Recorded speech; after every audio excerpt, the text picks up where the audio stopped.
Oh, I don't like the NAACP either. That's a whole nother issue. I don't like the NAACP. We ain't been colored for 40 years, and we wasn't colored then. We were Negro. I think we was colored for about a week. They just threw that in there. We were darkies, then we were Negro, then we were black. That's it. There ain't no real other terms. African American, why we got to be African American? They don't run around telling everybody what kind of American they are. Hawaiian American, well, that's kind of the same thing, ain't it? This is D. Militant, a.k.a. Daryl Littleton. That is the slave name. What I do is I do social commentary and political comedy. I got my good friend Charles Walden, who is right behind you right there. I'm only going to wave to Charles. How you doing, Charles? Now, I wrote a book called Black Comedians on Black Comedy. I interviewed 125 comedians, including Eddie Murphy, Bernie Mac's, pretty much one of his last print interviews. Also interviewed Timmy Rogers, who was 90 years old, who was the first black man not to wear blackface and wore a tuxedo. Dick Gregory did the introduction on the book. We got Charlie Murphy in the book. We got the Wayans in the book.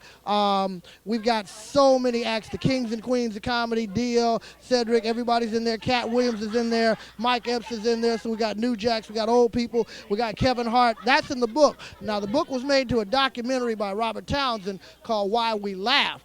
That premiered at the Sundance Film Festival in 2009. Now, this documentary right here, it talks about Robin Harris. A lot of people don't remember Robin Harris. The black comedy boom happened because of Robin Harris. That spawned Chris Tucker. It spawned Ricky Harris. It spawned everybody from the West Coast because of Robin Harris.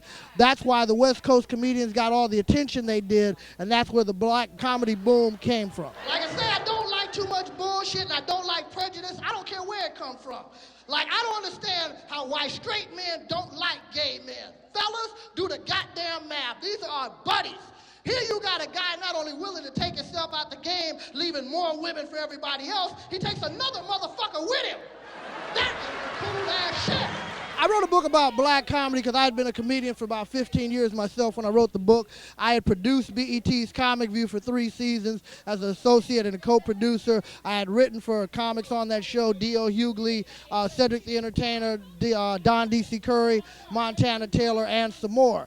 But what I was noticing was nobody had ever put it in a chronological order that was actually funny, that we could learn from and digest. Everybody talks about athletes, everybody talks about everything else, and you know the history of baseball and football and everything like that, but nobody put the history of black comedy concisely where you could see it.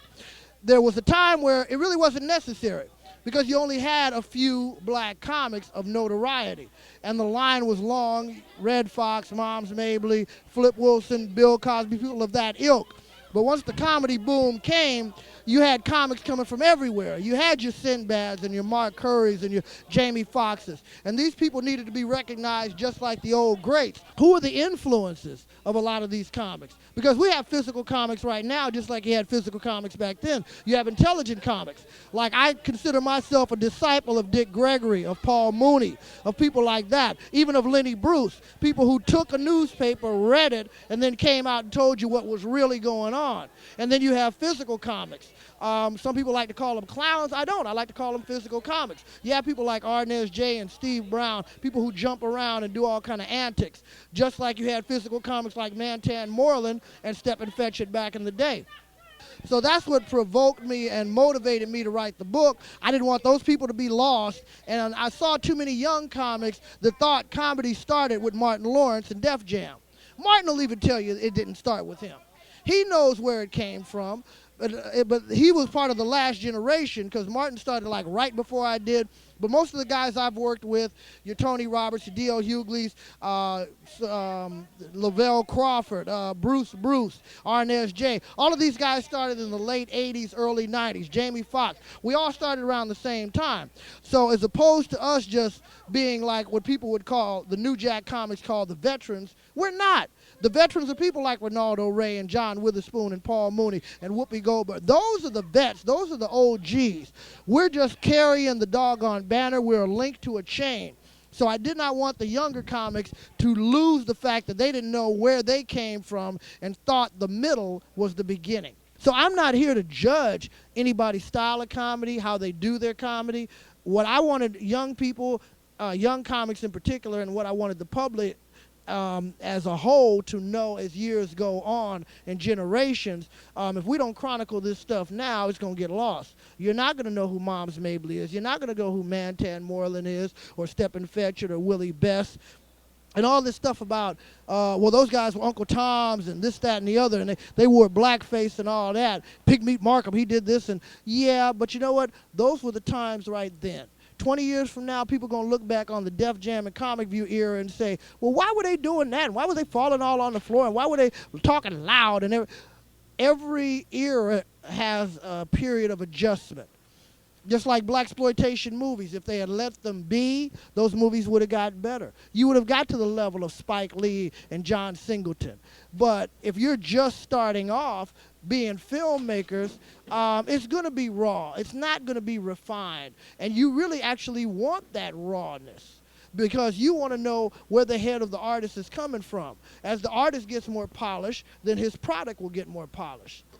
In my book, Black Comedians on Black Comedy, I tried to predict the future of where black comedy is going. To me, black comedy is going along the routes of a Whoopi Goldberg, along the routes of a Kevin Hart. You can no longer just be a single player. You cannot be a designated hitter. You can't be a pinch hitter. You've got to be able to go ahead and play utility. You got to be able to do everything now. You got to be able to produce. You got to be able to write. You got to be able to perform. You got to be able to act. And if you can, direct, do voiceovers, do everything possible. Whoopi Goldberg should be the role model of all comedians and most entertainers. Whoopi has done everything in show business that you can do. She has done Broadway. She has done television. She has done film. She has done radio. She has done stage. She has toured. What has that woman not done? So to me, she's underrated, as well as the fact she's on The View right now. She's on Broadway with The Color Purple as a producer right now. That woman stretches her tentacles out. And Kevin Hart, on the male tip, is doing the same thing. The days of, oh, I'm just a comic, those days are basically over, because you put too much in the hands of the powers that be. You do not have control if you're just waiting for somebody to put you on a stage. Now, if you can promote that show yourself, or if you're working on other things to help you get to that stage where people want to put you on, because now your name is more valuable to them.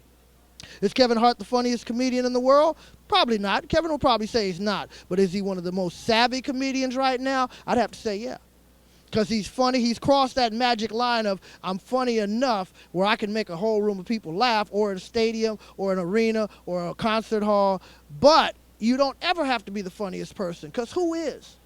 Who is? On any given night, it could be anybody. I could have been the funniest guy in the world tonight. Tomorrow night, it could be somebody else. It all depends on your audience, really. But at a certain point, you're funny enough. You can go anywhere. If you're a professional, you can go anywhere. It's the best art form that ever existed. And I say that, you know, certainly as a comedian, I bet some musician would say that that's the greatest art form, or some poet would say that this is the greatest art form that ever existed. I want it to go on after me and be better than it was before I got it.